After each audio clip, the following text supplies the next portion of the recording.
പശ്ചിമേഷ്യയിലെ ഗസയിൽ വെടിനിർത്തൽ ആവശ്യപ്പെട്ട് ഇസ്രയേലിൽ 10 ലക്ഷം പേരുടെ പ്രതിഷേധ റാലി നടക്കുന്നു. ഇസ്രയേൽ ആക്രമണത്തിൽ ഗസയിൽ 60ഓളം പലസ്തീനികൾ കൂടി കൊല്ലപ്പെട്ടു എന്ന വാർത്ത കൂടി വരുമ്പോൾ ബിബി ജെയിംസ് നമുക്കൊപ്പം ചേരുന്നു. ബിബി ജെയിംസ്, മനുഷ്യ ജീവന് യാതൊരു വിലയുമില്ലാത്ത ഒരു ഭൂപ്രദേശമായി ഗസ മാറിക്കഴിഞ്ഞു. Good morning. ബിബി, കാര്യങ്ങളൊക്കെ എങ്ങനെ? മഴ വരുന്നു പോകുന്നു. രാവിലെ കുറച്ച് വെയിലുണ്ടായിരുന്നു, ഇപ്പോൾ മഴ മൂടിക്കെട്ടി നിൽക്കുകയാണ്. മഴ പലയിടത്തും പെയ്യുന്നുണ്ട്. വാർത്തയ്ക്ക് വന്ന് കയറിയതുകൊണ്ട് വാർത്തകൾ തീർച്ചയായിട്ടും ഉണ്ട്. എസ്കെൻ ഉറക്കത്തിന് വലിയ കുഴപ്പമൊന്നുമില്ല, 4-5 മണിക്കൂറൊക്കെ ഉറങ്ങുന്നുണ്ട്. വാർത്തയല്ല, വാർത്തക്യം. ഞാൻ വാർത്തയെ കുറിച്ചാണ് ചിന്തിക്കുന്നത്. വാർത്തയ്ക്ക് നമ്മുടെ മനസ്സിലില്ല. എസ്കെനെ പോലെ നമ്മൾ ചെറുപ്പമാണ് എസ്കെൻ. ഞാനിപ്പോ ഒരു ചെറിയ സ്റ്റൈലില്ല, എന്താ പറയുക, വയ്യ, തീരെ വയ്യടേ എന്നൊരു സ്റ്റൈലായിട്ടുണ്ട്. ഇനി വാർത്തയിലേക്ക് ആൾക്കാർ ചെയ്തു വിളിക്കും. എസ്കെൻ, ഈ ഇസ്രായേൽ ഗസയിൽ നടത്തുന്ന ആക്രമണം കൂടുതൽ രൂക്ഷമായിക്കൊണ്ടിരിക്കുകയാണ്. അതിനിടയിൽ ഒരുപക്ഷെ എസ്കെൻ എല്ലാവരെയും, ഇസ്രായേൽ പ്രധാനമന്ത്രി ബെഞ്ചമിൻ നെതന്യാഹുവിനെയും അവിടുത്തെ വലതുപക്ഷ തീവ്രവാദ സിയോണിസ്റ്റുകളെയൊക്കെ അമ്പരപ്പിച്ചുകൊണ്ട് 10 ലക്ഷം ഇസ്രായേലികൾ ടെല്ലവീവിലും ഇസ്രായേലിൻ്റെ വിവിധ നഗരങ്ങളിലും വലിയ പ്രതിഷേധ റാലി നടത്തിയെന്ന വാർത്തയാണ് ഈ മണിക്കൂറുകളിൽ ലോകത്തെ മുഴുവൻ അമ്പരപ്പിക്കുന്നത്. കാരണം ഇത്ര വലിയ പ്രതിഷേധം ഇസ്രായേലി ഭരണകൂടത്തിനെതിരെ ഉണ്ടെന്നുള്ളത് ഈ മണിക്കൂറുകളിലാണ് ലോകത്തിന് ബോധ്യപ്പെട്ടത്. ലോകമെമ്പാടും പ്രതിഷേധ പ്രകടനങ്ങൾ നടക്കുന്നുണ്ട്. അവർ പറഞ്ഞത് ഗസയിൽ വെടി നിർത്തണം, ഇങ്ങനെ ഇന്നസെൻ്റ് ആയിട്ടുള്ള കുട്ടികളെയും സ്ത്രീകളെയും കൊന്നൊടുക്കരുത്. ഒപ്പം തന്നെ ഇസ്രായേലിൽ 50 ബന്ദികൾ കൂടി ഹമാസിൻ്റെ കൈവശമുണ്ട്, അവരെ വിട്ടയക്കാനുള്ള, അവരെ മോചിപ്പിക്കാനുള്ള ശ്രമങ്ങൾ നടത്തണം. കാരണം ഇനി ഗസ സിറ്റി പൂർണ്ണമായി പിടിച്ചടക്കാൻ വേണ്ടി ചോരപ്പുഴ ഒഴുക്കിയാൽ ഈ ഇസ്രായേലി ബന്ദികളുടെ ജീവൻ അപകടത്തിലാവും. അപ്പോൾ അവരുടെ ഈ കുടുംബാംഗങ്ങളും അതിൻ്റെ സംഘടനകളും വിളിച്ച പ്രതിഷേധ റാലിയിലാണ് ഇസ്രായേലിലെ വലിയ പ്രതിഷേധം നടന്നത്. മാത്രമല്ല അവിടെ ഒരു ദേശീയ പണിമുടക്ക് പോലെയായി, ഗതാഗതം സ്തംഭിച്ചു, റോഡുകൾ അടച്ചു.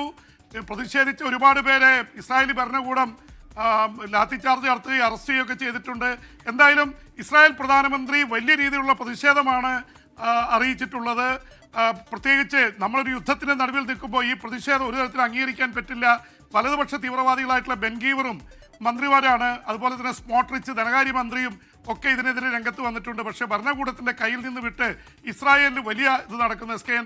ഒപ്പം തന്നെ പാലസ്തീനികൾക്കെതിരെയുള്ള ഗസയിലെ ആക്രമണത്തിൽ 60ഓളം പേർ കൂടി പലസ്തീനികൾ കൊല്ലപ്പെട്ടു എന്ന ദുഃഖകരമായിട്ടുള്ള വാർത്ത കൂടി വരുന്നു. അതിൽ ഭക്ഷണം കാത്തിരുന്നവരാണ് 40 പേർ കൊല്ലപ്പെടും. ഭക്ഷണം കാത്ത് ക്യൂ നിൽക്കുന്നവർക്ക് നേരെ വീണ്ടും വെടിയുതിർക്കുന്നു.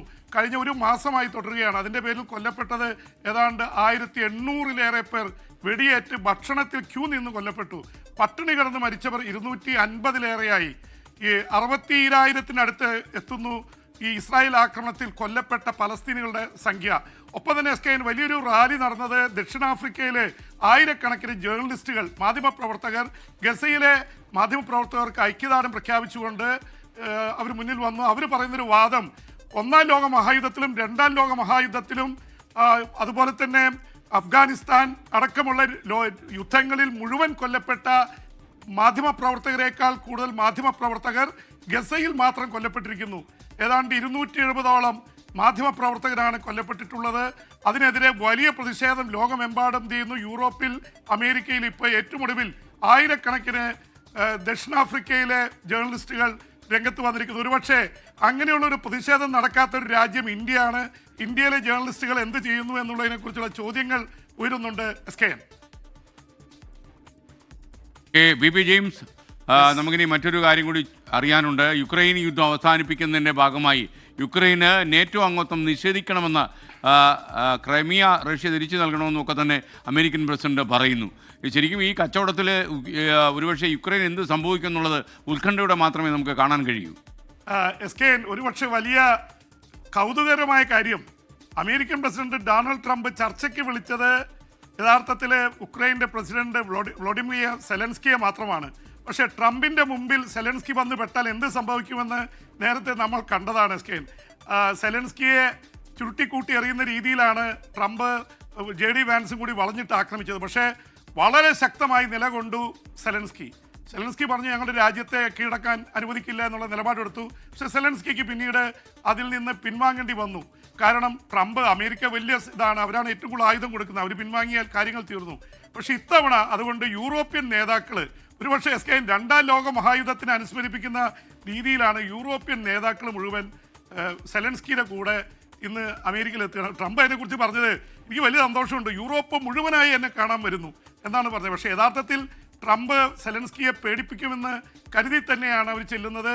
ബ്രിട്ടീഷ് പ്രധാനമന്ത്രി Keir Starmer, French president Emmanuel Macron, German chancellor, അതുപോലെ ഫിന്നിഷ് പ്രസിഡന്റ് തുടങ്ങിയിട്ട് നിരവധി രാജ്യങ്ങളുടെ, അതുപോലെ യൂറോപ്യൻ യൂണിയന്റെ പ്രസിഡന്റായിട്ടുള്ള ഉർസുല വോണ്ടർലൈൻ അടക്കം സകല കക്ഷികളും യൂറോപ്പിൽ ആരൊക്കെ ഡിസിഷൻ മേക്കേഴ്സ് ഉണ്ടോ അവർ മുഴുവൻ പറക്കുകയാണ്. അപ്പോൾ പറഞ്ഞ അറ്റ്ലാന്റിക് കടന്ന് എന്നെ കാണാൻ വരുന്നതിൽ സന്തോഷമുണ്ട്. പക്ഷെ അവരെല്ലാവരും കൂടിയായിരിക്കും സെലൻസ്കിയുടെ കേസ് അവതരിപ്പിക്കുക. അതിന് മുമ്പേ വെടിപൊട്ടിച്ചു കഴിഞ്ഞു ട്രംപ് പറഞ്ഞിരിക്കുന്നത് 2014 റഷ്യ ഉക്രൈനിൽ നിന്ന് പിടിച്ചെടുത്ത ക്രീമിയ തിരിച്ചു കിട്ടില്ല, നാറ്റോയിൽ അംഗത്വം നൽകില്ല. നാറ്റോയിൽ അംഗത്വം നൽകില്ല എന്ന് പറഞ്ഞാൽ അതിനുവേണ്ടിയാണ് ഈ യുദ്ധം നടന്നത്. നാറ്റോയിൽ അംഗത്വം കിട്ടിയാൽ നാറ്റോയിലെ മുഴുവൻ രാജ്യങ്ങൾ കൂടി ഏത് രാജ്യത്തെ ആക്രമിച്ചാലും ഒരുമിച്ച് നിൽക്കും. അപ്പോൾ ഉക്രൈന് ആ തരത്തിലുള്ള ഒരു പരിരക്ഷ കിട്ടാത്ത രീതിയിൽ നാറ്റോയിൽ അംഗത്വം വേണമെന്ന് നിർബന്ധം പിടിക്കാൻ പറ്റില്ല, നൽകില്ല. അതുകൊണ്ടാണ് യൂറോപ്യൻ നേതാക്കൾക്ക് അക്കാര്യത്തിൽ പേടിയുള്ളത്. അതിന് പകരം അമേരിക്ക സെക്യൂരിറ്റി ഗ്യാരണ്ടി നൽകാം എന്നുള്ളതാണുള്ളത്. ഒരുപക്ഷെ അത് മുൻകൂട്ടി അറിഞ്ഞിരിക്കുകയാണ്. അതിനെതിരെ വലിയ പ്രതിഷേധ പ്രകടനം അല്ലെങ്കിൽ പ്രതിഷേധമായിട്ടുള്ള എതിർപ്പ് യൂറോപ്പിൻ്റെ ഭാഗത്തു നിന്നും സെലൻസ്കിയുടെ ഭാഗത്തും ഉണ്ടായേക്കാം. പക്ഷേ ട്രംപ് ഇവരെ എല്ലാം വിളിച്ചുകൂട്ടി നിർബന്ധം പിടിച്ച് ഒരു ഇതിലെത്തിക്കാനാണ് ശ്രമിക്കുന്നത്. അദ്ദേഹത്തിന് ഒരു നൊബേൽ സമാധാന സമ്മാനം കിട്ടിയാൽ കൊള്ളാമെന്ന് വലിയ ആഗ്രഹമുണ്ട്. അത് ഹില്ലരി ക്ലിൻ്റൺ എതിരാളി തന്നെ പറഞ്ഞ സ്കെയിൻ ഒറ്റ വാക്കുകൂടി ഹില്ലരി ക്ലിൻ്റൺ പറഞ്ഞത്, ട്രംപിന് ഇത് ഒരു ഡീൽ ഉണ്ടാക്കാൻ പറ്റിയാൽ ട്രംപിനെ നൊബേൽ സമ്മാനത്തിന് ഞാൻ കൂടി ശുപാർശ ചെയ്യാമെന്ന് ഹില്ലരി ക്ലിൻ്റൺ പറഞ്ഞത് ഒരുപക്ഷെ ട്രംപിനെ പ്രകോപിപ്പിക്കുകയോ ആകർഷിക്കുകയോ ചെയ്തിട്ടുണ്ട് സ്കെയിൻ. ഓക്കെ, പക്ഷേ അത് ഏത് രീതിയിലുള്ള ഡീലായിരിക്കും? ഡീൽ ഓർ നോ ഡീൽ എന്ന് പറഞ്ഞിട്ട് ചെല്ലുന്നത് പുടിന് അനുകൂലമാക്കിയാൽ യുക്രൈൻ്റെ കഥ കഴിഞ്ഞു പോകും. അതാണ് നമ്മളെല്ലാം ഉത്കണ്ഠപ്പെടുന്നത്. വി പി ജെയിംസ് ഇനി വിദേശ വാർത്തകളുമായി നമുക്ക് ഈ പരിപാടിയിൽ നാളെ കാണാം. അഥവാ അതിനു മുമ്പ് കാണണമെന്ന് പറഞ്ഞാലും സാധ്യമല്ലല്ലോ ബി പി. അപ്പോൾ താങ്ക് യു ഫോർ ജോയിനിങ്. ലോകത്തെവിടെയായാലും ഏത് സമയത്തും 24 വാർത്തകളും ഓഗ്മെന്റഡ് റിയാലിറ്റി പാക്കേജുകളും എക്സ്പ്ലെയിനറുകളും വിശദമായി കാണാൻ ഞങ്ങളുടെ യൂട്യൂബ് ചാനൽ നിങ്ങൾക്ക് സബ്സ്ക്രൈബ് ചെയ്യാം.